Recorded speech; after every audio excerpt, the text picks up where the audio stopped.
Hello students, online classes में आप सभी का स्वागत है। दक्षिण पूर्वी एशिया का प्रादेशिक अध्ययन में हमारा पहला टॉपिक चल रहा है एशिया, दक्षिण पूर्वी एशिया की भौगोलिक स्थिति एवं विस्तार। इसमें नेक्स्ट स्केच है आसियान की स्थापना। ओरली थोड़ा सा हमने उसमें पढ़ा था लास्ट वाले लेक्चर में कि जो इसकी स्थापना हुई है वो 8 अगस्त 1967 को हुई है। 8 अगस्त 1967। इसके 10 स्थायी सदस्य हैं: Indonesia, Malaysia, Philippines, Singapore, Thailand, Brunei, Vietnam, Laos, Myanmar तथा कंबोडिया। प्रारंभ में जब यह संगठन बना था तब इसमें केवल 5 सदस्य थे, जो वर्तमान में बढ़कर 10 सदस्य हो गए हैं। आसियान देशों के सामाजिक, आर्थिक और राजनैतिक विकास में हिंद महासागर का महत्वपूर्ण योगदान रहा है। हिंद महासागर एशिया, अफ्रीका तथा ऑस्ट्रेलिया महाद्वीपों के मध्य स्थित है। जो हिंद महासागर की स्थिति है वो अर्ध महासागर में आती है। क्वेश्चन आ जाता है कि जो हिंद महासागर है उसकी आकृति कैसी है, तो इसकी जो आकृति है वो अर्ध महासागर की है। और हिंद महासागर को प्राचीन समय में रत्नागिरी भी कहा जाता था। क्या कहा जाता था? रत्नागिरी। एशिया, अफ्रीका तथा ऑस्ट्रेलिया महाद्वीपों के मध्य स्थित है। ऐसे कई कारण हैं जिससे विश्व की महान शक्तियों का ध्यान आसियान देशों की तरफ केंद्रित हुआ। उनमें प्रमुख पॉइंट्स हैं।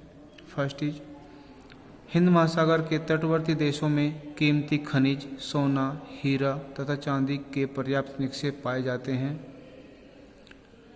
इनमें सेकंड पॉइंट है, इनमें विभिन्न औद्योगिक खनिजों जैसे कि लौह अयस्क, कोयला, बॉक्साइट। जो बॉक्साइट है ये एल्यूमिनियम का फर्स्ट रूप है, यानी कि जो एल्यूमिनियम बनता है वो बॉक्साइट से ही बनता है।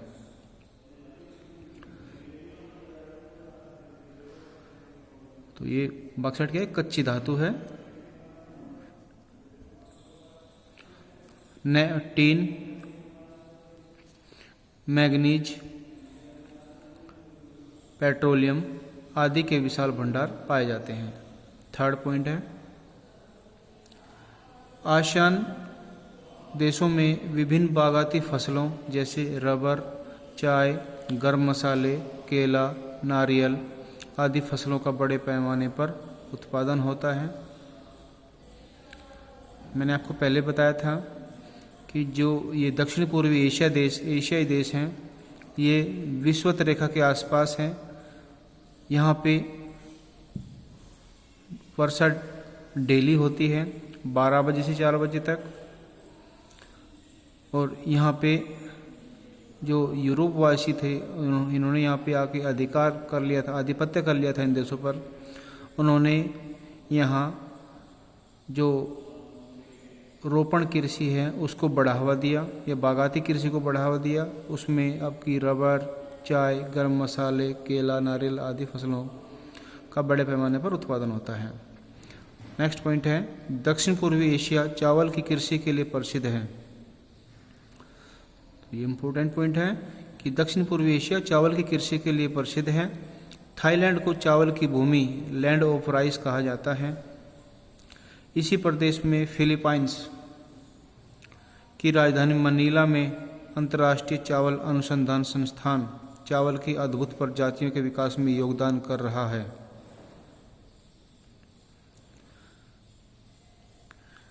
तो आसियान का मौलिक उद्देश्य दक्षिण पूर्वी एशियाई देशों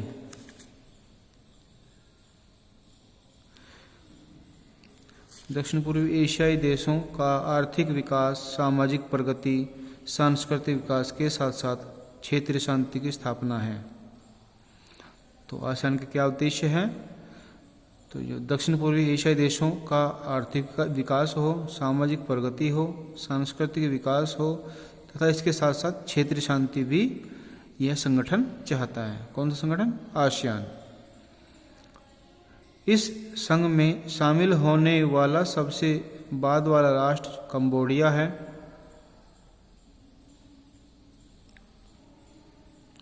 इसका मुख्यालय जकार्ता, इंडोनेशिया में है।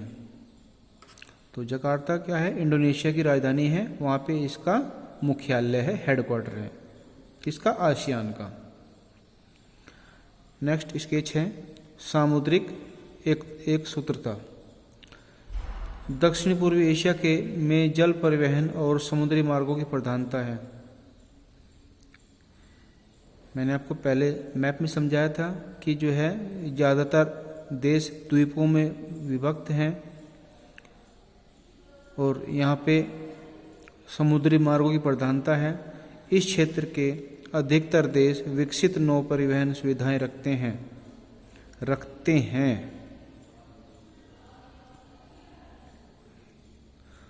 आंतरिक भागों के दुर्गम होने के कारण यहाँ के अधिकतर देशों का व्यापार वाह्योन्मुखी है। विभिन्न यूरोपीय देशों के आधिपत्य में रहने के कारण इस प्रदेश के राष्ट्रों में घनिष्ठ आपसी संबंध स्थापित नहीं हो सका है, किंतु वर्तमान में ये देश स्वतंत्र राष्ट्रों के परस्पर संगठन के माध्यम बन गए हैं।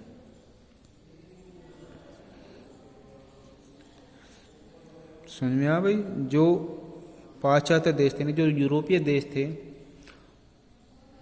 उनकी क्या कूटनीति थी? विशेषकर अंग्रेजों की कि फूट डालो और राज्य करो। तो इसी कारण जो ये देश हैं आपस में इनमें सहयोग या संगठन नहीं बन पाया।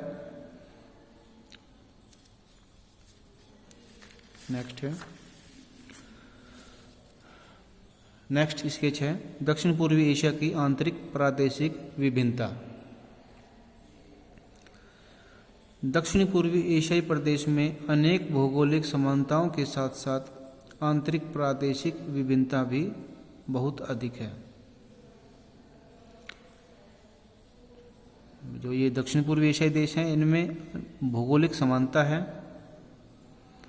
भौगोलिक समानता क्या है कि दक्षिण पूर्वी एशिया में, ये एशिया के दक्षिण पूर्व में स्थित है।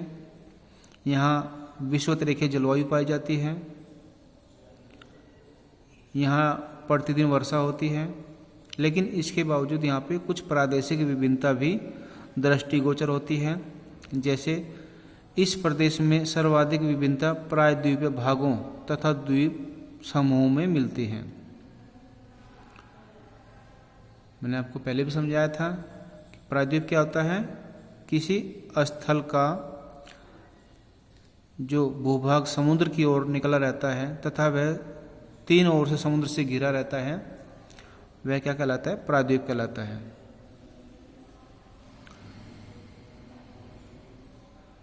और द्वीप क्या होता है? छोटे स्थलखंड जो चारों ओर से जल से घिरे हों या सागरों से घिरे हों, क्या कहलाते हैं? द्वीप कहलाते हैं। द्वीप समूह मिलती हैं। प्रायद्वीपीय भागों की नदी घाटियों में केंद्रीकृत भौगोलिक संगठन की प्रधानता है, जबकि द्वीप समूह में सागरोन्मुख संगठन की प्रधानता है। इंडोनेशिया तथा मलेशिया में इस्लाम धर्म की प्रधानता है। जो इंडोनेशिया है इसकी राजधानी क्या है? जकार्ता है। और मलेशिया की कुआलालंपुर। यहाँ पे कौन सा धर्म है बाहुल्य में? इस्लाम धर्म यानी कि मुस्लिम धर्म। जबकि प्रायद्वीपीय खंडों में बौद्ध धर्म तथा तिब्बती चीनी भाषा का अधिक प्रसार पाया जाता है। द्वीप समूह हैं उनमें ऑस्ट्रेलियन भाषाएं मिलती हैं, बोली जाती हैं।